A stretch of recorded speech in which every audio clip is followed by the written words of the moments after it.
heavy explosion had rocked the all-Arab city as the headquarters of the Arab National Committee was blown sky high. Official statements put the casualty list at more than 100. Since 1948, millions of Palestinians have been forced into exile from their own lands. In this series, we seek to find out what happened to the refugees of 1948 and how their families are coping with 6 decades in exile. Today I'm meeting Salman Abu Sitta, General Coordinator of the Right of Return Congress, here during his visit to London.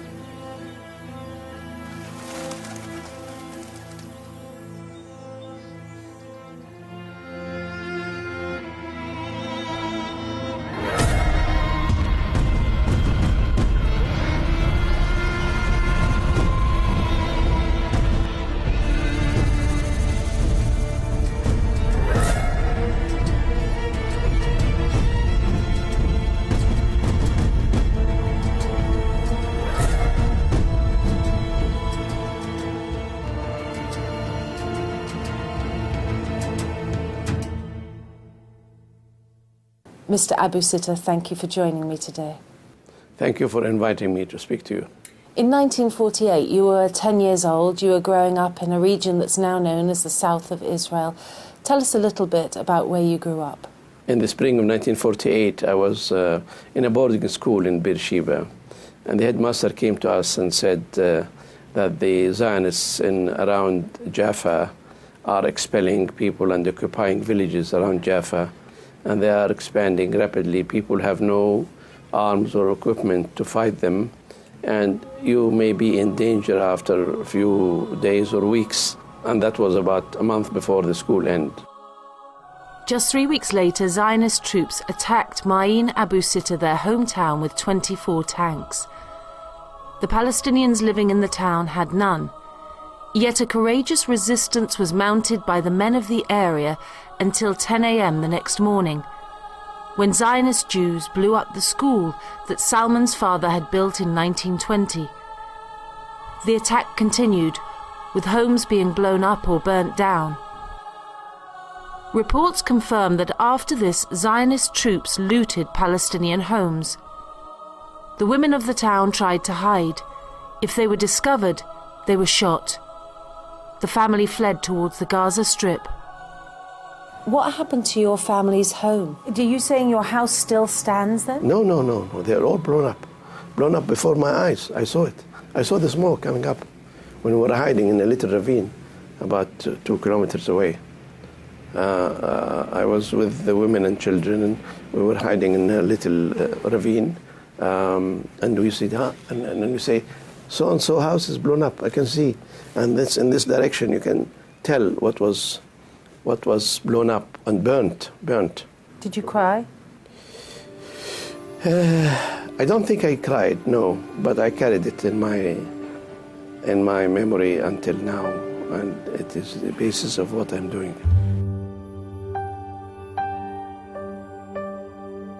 Salman Abu Sitta is the founder and president of the Palestine Land Society and general coordinator of Al-Order, the Palestinian Right of Return Coalition. Today he continues to campaign for Palestinian rights and has recently written a comprehensive survey of his nation, the Atlas of Palestine. The villages, so they went to their homes with their tanks and they went to with their lorries, and they loaded them with the loot from Arab homes. In Lydda alone, they killed 1,800 such. When they blew the houses, women were hiding in a ravine nearby, and of course they were shooting anyone in sight. So we moved to the nearest point, which is what's now Gaza Strip. But in our case, we had a slightly different route, because by 1948, all my brothers were at the university in Cairo. And I was the youngest in primary school at the time. And so my father said, you should go to Cairo to join your brothers to finish your education. In other words, we were saved from the misery of earning a living, unlike our fellow Palestinians, all of them. I want to see something through your eyes now, and I want to see your parents and how they coped with this sudden loss of everything that they'd worked for and becoming part of a human tragedy rather than a family story of happiness. What are your memories of them when they reached Gaza? Well, it was hardest for them because they were, of course, much older than me, and therefore their life was shattered completely. They could not cope with the new environment. We, as a younger generation, have more flexibility to adjust, but not for them, because my mother, for example, lost all her belongings, all her life. We had a large area of land, and we grew wheat and we grew fruits, and we had people to help us a lot, and that kind of thing. When you are in that position, then suddenly you may have to receive aid from an agency. A lot of people actually refused to take aid at that time. How long were your family in Gaza? Well, my parents died there, in 1970, died in Gaza. But it is not a question of stone or a question of a house. It's a question of the life you lead, where your property is extending as far as your eye can see. And you can go around, and it's all your property, and people know you, and so on. And then you look and you find the people who occupied my home are in today a kibbutz called Nerim, Nir Oz, and Magan. All those were assortment of Hungarians and Romanians who are a motley group of people who have no background and no family structure. They were individuals who were recruited to do that. Years later, an Israeli leftist who is sympathetic to Palestinians called Tikva, she told me she found the memoirs of one of the officers who attacked our area in Hebrew, and she translated for me the passage relating to us. And there they said Abu Sitta was a big obstacle for us to conquer that part, because they were known to be controlling and ruling the area for a long time. And if we overcome the resistance they posed, we are in good shape.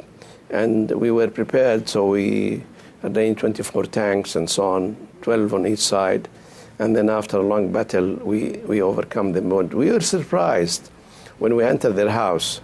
We found what they called riches, which is just, I think, just a modest furniture and so on. But what surprised them was that there were papers between my family and Arab rulers calling for help, with the Emir of Jordan and with Egypt and so on, correspondence between them.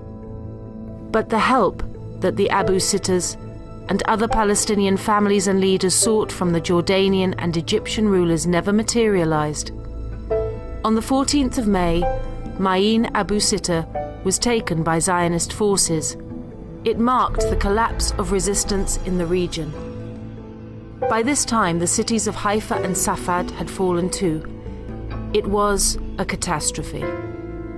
Tens of thousands of refugees headed south from these overrun northern cities.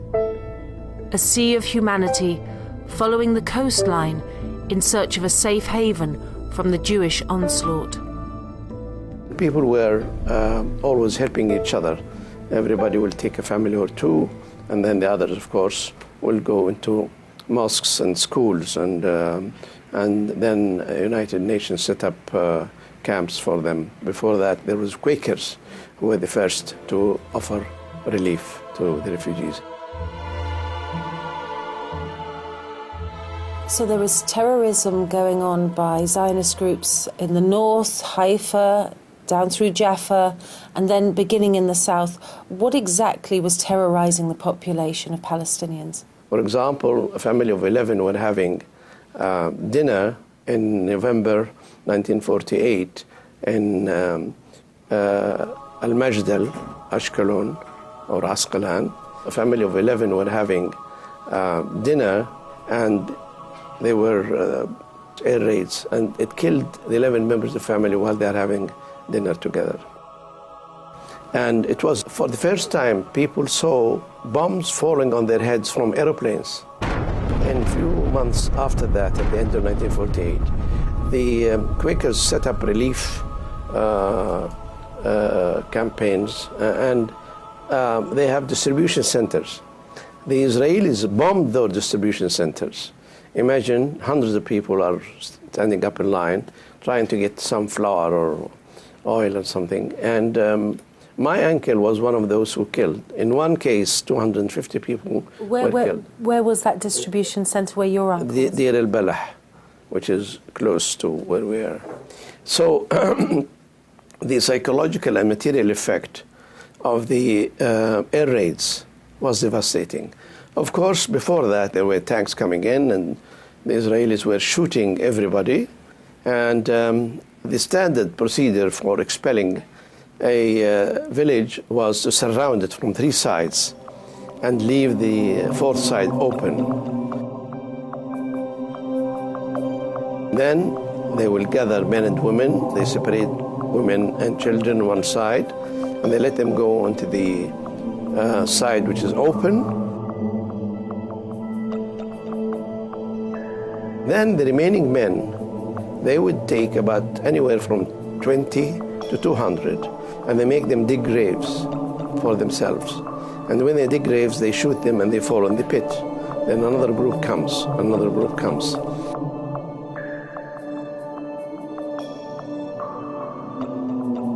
They take the others to forced labor camps. Forced labor camps in Palestine are not very well known.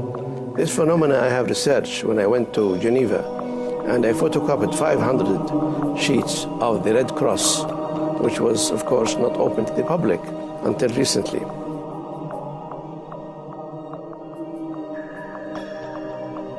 I found that they have taken all the men from age 15 to 50 into forced labor camps. There are 5 centers which we were able to locate, and there were reports from the Red Cross about these 5.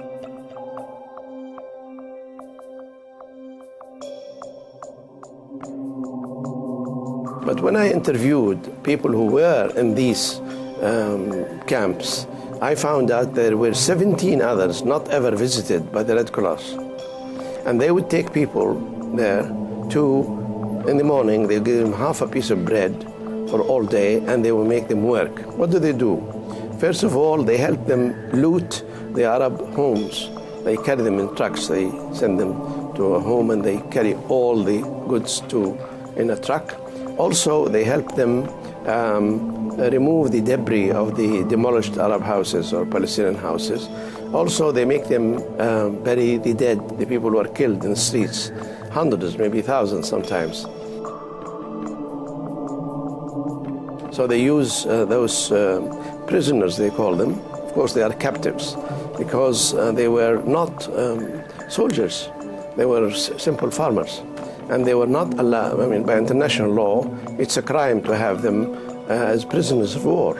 And also, it's a crime, even for soldiers, to make those people work for the military effort of the enemy. But they were making them work for the military effort. They were making ammunition. They were making networks for camouflage. They were digging trenches. They were carrying steel and supplies. And they were sent to very dangerous areas which the Israelis do not want. Can you allow me to see part of that scene, the humanity there? Yes. For example, people, let me give you an example. We have been friends with a family from Lydda, and there was a young man from this family who was at the time 18, he is a gifted artist who used to draw things. And years later, he became a gifted artist, and then he became the foremost Palestinian painter. His name is Ismail Shammoud, and his paintings in the 60s and 70s, even until 80s, he passed away 3 years ago, are the hallmark of the Palestinian tragedy as depicted in his artwork. His wife was also an artist. July 1948 was the Muslim fast of Ramadan. In this month, the notorious Death March of Lydda took place.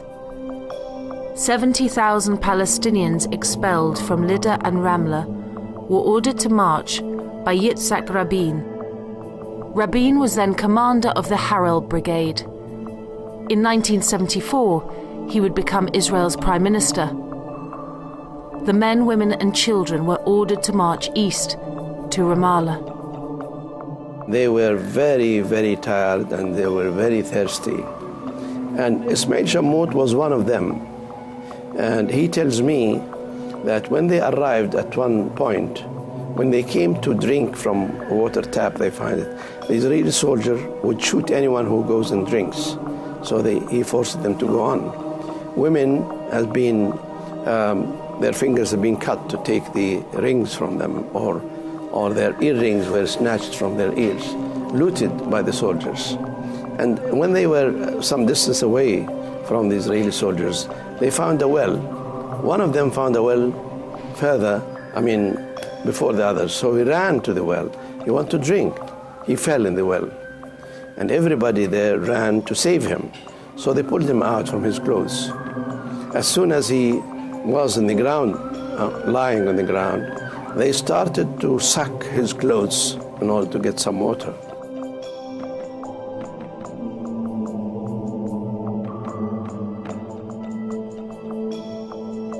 That great tragedy created several well-known Palestinian personalities. One of them is George Habash, who founded the Popular Front for the Liberation of Palestine. And the other one is Khalil al-Wazir, Abu Jihad, who formed the striking force of Fatah, and who was assassinated by Rabin. So all these tragedies created in people the impetus that they will not ever accept injustice, and they will fight for justice again, and that justice is expressed in simple terms, that they must return home. Have you ever returned to the place that you grew up in? Yes, I did. In 1995, I took my daughter with me, and we toured all of Palestine from left to right and from north to south. And then when we arrived to our place, I told her, this is your home. You are one of the 15th generation who were not born in your family's home.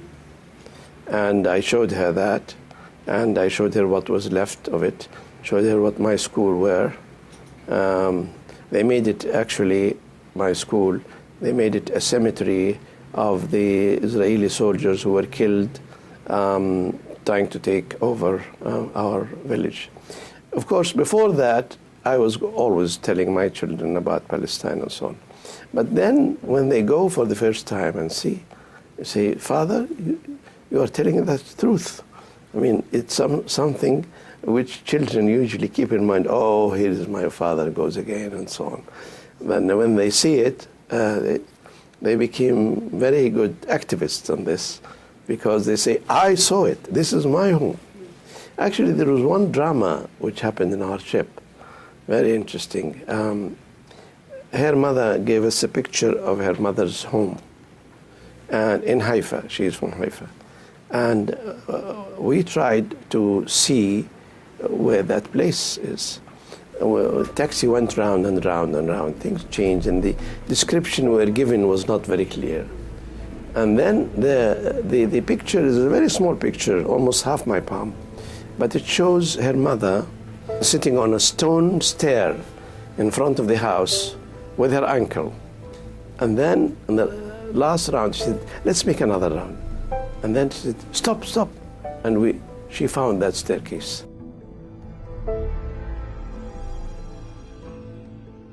We went into the house. It was an abandoned house. Although it is a very nice old house where the ceiling is about 4 meters high and it has all kind of tiles, you know, ornamented and so on. And I was carrying my camera going around the house. Then when we went round, we saw a window, open window, and I was pointing out to the window. Behind the window, there was a room in which there are about 4 or 5 Israeli women sitting there working. And one of them jumped, of course. He said, someone with a gun, of course, coming back to take the house. She screamed, said, no, no, no, don't worry, we are just, you know, looking at this nice house. And then it turned out that they were working for government office, using this as an office, temporary office. And then I didn't want to leave without telling them, this is my daughter, and that's the house of her mother. And one of them said, oh, well, that's history. I said, it's not history. We are here today, it's not history. One of the girls was more kind. She went round and opened the house. And she asked my daughter to come in and see. And of course, my daughter cried. And I took a picture of myself with her on the staircase in the place of her mother. And the difference between the two pictures is 50 years. And these 50 years meant, in space of time, it's motionless, that she could have been living in the house of her mother. And she was sitting in the same place her mother sat 50 years ago.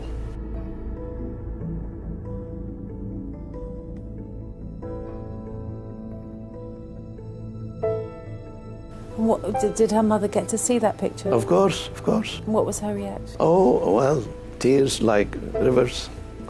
Yeah.